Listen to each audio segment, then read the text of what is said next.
অবশেষে সকলের জন্য একটা খুশির খবর রয়েছে। অবশেষে পশ্চিমবঙ্গ সরকার মহিলা ও শিশু উন্নয়ন সমাজ কল্যাণ বিভাগ দ্বারা নতুন করে বিজ্ঞপ্তি প্রকাশিত হয়েছে। সেখানে বলা হয়েছে অন্নপূর্ণা যোজনায় কারা কারা অন্তর্ভুক্ত হবেন এবং কারা কারা বাদ যাবেন এবং কত টাকা পেতে চলেছেন। তো ইতিমধ্যে আপনারা জানেন যে আগের সরকারের আমলে যে লক্ষ্মীর ভাণ্ডার ছিল, সেই সরকারের মতো নতুন যে সরকার আসবে তারা ঘোষণা করেছিল যে আসলে আমরা ক্ষমতায় ৩,০০০ টাকা করে মাসিক আমরা ভাতা প্রদান করব।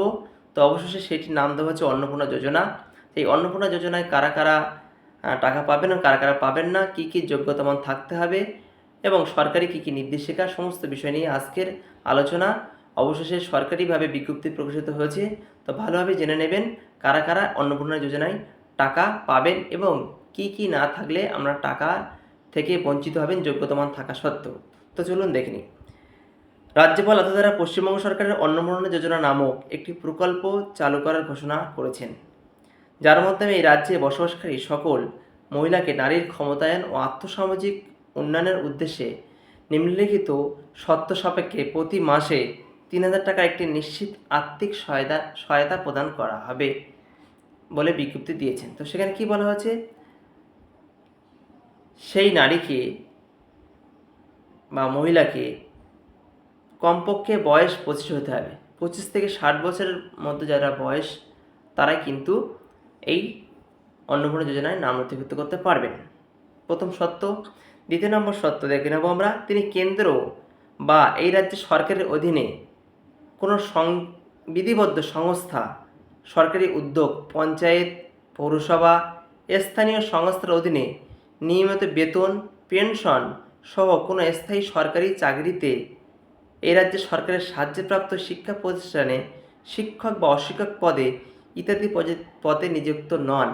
অর্থাৎ যারা এই সমস্ত দপ্তরের কাজ করছেন তারা কিন্তু টাকা পাবেন না। ক্লিয়ার হলো বিষয়টি?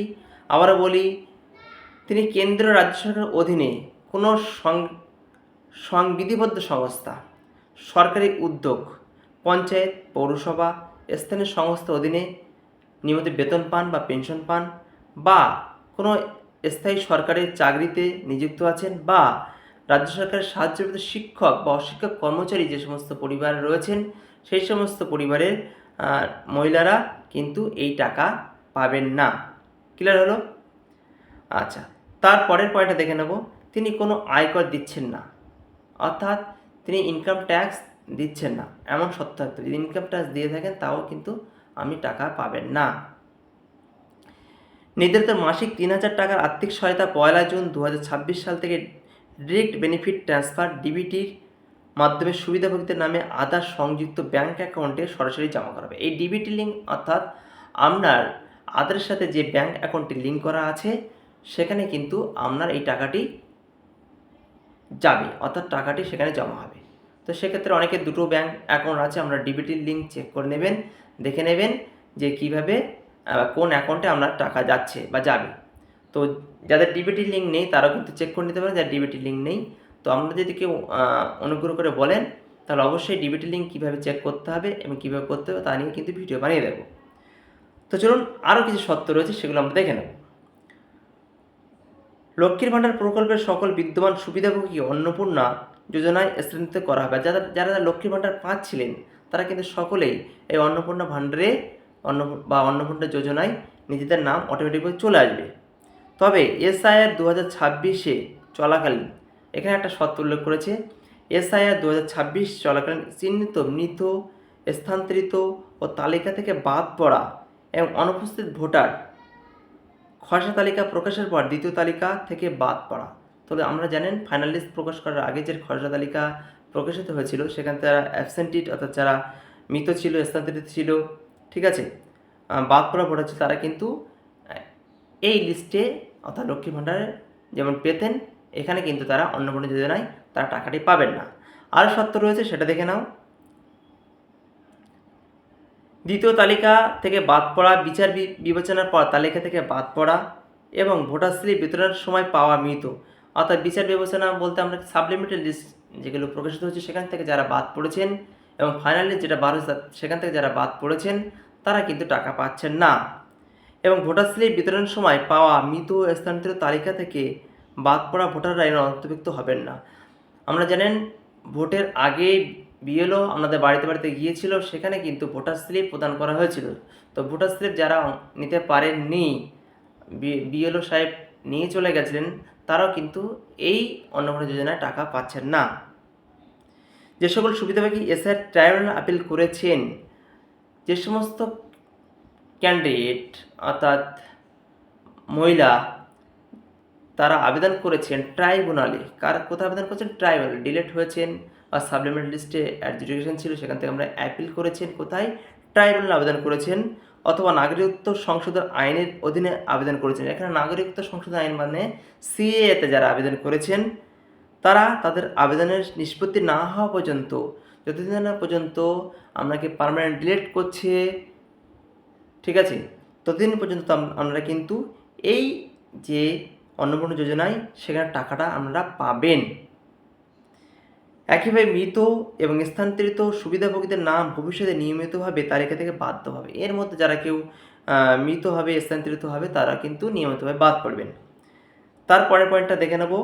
নতুন আবেদনকারীদের জন্য 2026 সালের 1 জুন থেকে অন্নপূর্ণা যোজনা পোর্টালে অনলাইন আবেদন করার সুবিধা চালু করা হবে।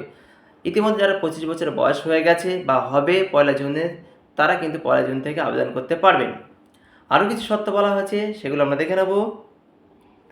অন্নপূর্ণা যোজনার অধীনে প্রাপ্ত আবেদনপত্রগুলি এই উদ্দেশ্যে ক্ষমতাপ্রাপ্ত সরকারি কর্মকর্তাদের দ্বারা যথাযথভাবে যাচাই করা হবে। যারা আবেদন করছেন অনলাইনে কিংবা অন্নপূর্ণা যোজনা অন্তর্ভুক্ত হচ্ছে অটোমেটিক লক্ষ্মীর ভাণ্ডার থেকে, তাদের কিন্তু অটোমেটিকভাবে তথ্য যাচাই করা হবে। যাচাই তদন্তের পর গ্রামীণ এলাকায় কারা করবেন? ব্লক উন্নয়ন অধিকারী গ্রামীণ এলাকায় বিডিও করবেন এবং শহর অঞ্চলে করবেন এসডিও।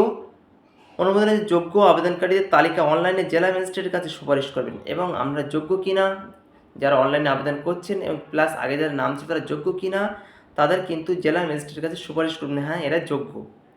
কলকাতা পৌর কর্পোরেশনের আওতাধীন এলাকাগুলিতে এই পরীক্ষাটি কলকাতা পৌর কর্পোরেশন কর্মকর্তারা সম্পন্ন করবেন।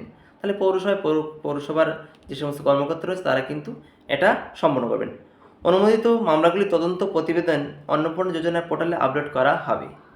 সংশ্লিষ্ট জেলা ম্যাজিস্ট্রেটগণ জেলার সময় অনুমোদনকারী কর্তৃপক্ষ হিসেবে কাজ করবেন। তাহলে জেলায় একজন করে দায়িত্ব থাকে, মেন দায়িত্ব তিনি হচ্ছে জেলা ম্যাজিস্ট্রেট, তিনি অনুমোদন করলে সবাই কিন্তু টাকা পাবেন। এবং কলকাতা পৌর কর্পোরেশনের কেএমসি এলাকায় কমিশনার কলকাতা পৌর কর্পোরেশন কেএমসি অনুমোদিত কর্তৃপক্ষ হিসেবে কাজ করবেন। তো এই হচ্ছে আমাদের অন্নপূর্ণা ভাণ্ডারের যাবতীয় বিষয়বস্তু। আপনারা আশা করি বুঝতে পেরেছেন। যারা ট্রাইব্যুনালে আবেদন করেছেন, যতদিন না পর্যন্ত আপনাকে ডিলেট ঘোষণা করছে ততদিন পর্যন্ত আপনারা কিন্তু টাকা পাচ্ছেন, এবং যারা নতুন আবেদন করবেন তাদের আবেদন কিন্তু যাচাই করা হবে গ্রামীণ এলাকায় বিডিও এবং শহর এলাকায় এসডিও, আর পৌরসভা এলাকায় পৌরপ্রধান যারা আছেন তারা কিন্তু আবেদন করবেন। সমস্ত আবেদনপত্রটি সম্পূর্ণ হবে জেলা ম্যাজিস্ট্রেট দপ্তরে, সেখান থেকে তিনি গ্রিন সিগন্যাল দেন, তাহলে কিন্তু আপনারা অ্যাকাউন্টে টাকা পাবেন। এবং এবং যারা বিভিন্ন সরকারি সংস্থার অধীনে চাকরি করছে না, তারা কিন্তু টাকা পাচ্ছেন। তাই হচ্ছে বিষয়বস্তু। এবং ডিবিটি লিঙ্ক সম্পর্কে আপনাদের কোনো প্রশ্ন থাকলে অবশ্যই বলবেন, আমি কিন্তু ভিডিও করে আপনাদেরকে বুঝিয়ে দেব। সকলে ভালো থাকবেন।